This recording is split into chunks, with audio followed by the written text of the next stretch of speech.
Hello दोस्तों, मैं किशन कुमार आप सभी के सामने आरआरबी, एएलपी और जेई में पूछे जा रहे जीके और जीएस के प्रश्न को लेके आया हूँ। ये वो संभावित प्रश्न हैं जो आगे की परीक्षाओं में आ सकते हैं।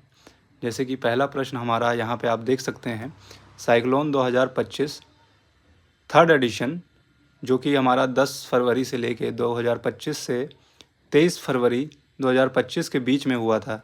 तो इससे ये प्रश्न बन सकता है कि ये किस जगह पे हुआ था। तो राजस्थान के जोधपुर में और महाजन फील्ड फायरिंग रेंज में हुआ था। और ये जो साइक्लोन 2025 अभ्यास है, ये इंडिया और मिस्र यानी कि इजिप्ट के बीच में होता है। दूसरा सवाल हमारा ये था कि लोक लेखा समिति में कितने सदस्य हैं।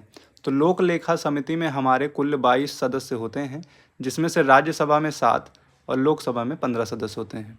इसी तरह से एडिशनली जानकारी के लिए हम ये जान सकते हैं कि प्राक्कलन समिति के कितने सदस्य होते हैं। तो 30 सदस्य होते हैं, जिसमें राज्यसभा के कोई सदस्य नहीं हो सकता और सारे सदस्य लोकसभा से ही होते हैं।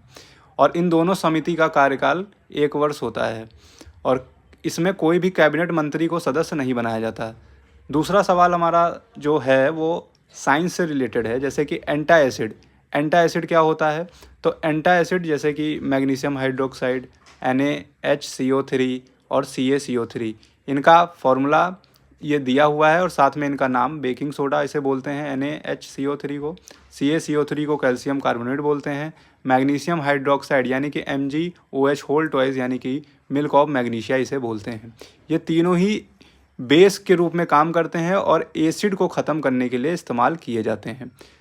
एक सवाल हमारा न्यूट्रलाइजेशन रिएक्शन से पूछा जा रहा है। तो न्यूट्रलाइजेशन रिएक्शन से सवाल ये होता है कि हमारी जो रिएक्शन करने के बाद में जो हमारा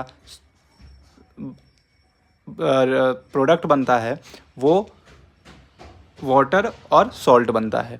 इसके बाद एपिथेलियल टिश्यू से सवाल पूछे गए हैं। एपिथेलियल टिश्यूज़ में जैसे कि कितने टाइप के होते हैं, तो क्यूबॉइडल होता है, कॉलुमिनर होता है, एक्वेमस होता है और सिलाइटेड होता है।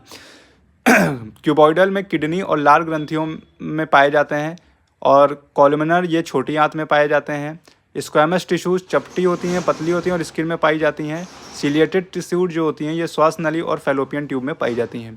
इनके ऊपर बाल जैसी संरचना होती है, इसीलिए इसे सीलिया बोला जाता है। इसी तरह से क्यूबॉइडल क्यूब जैसी संरचना होती है।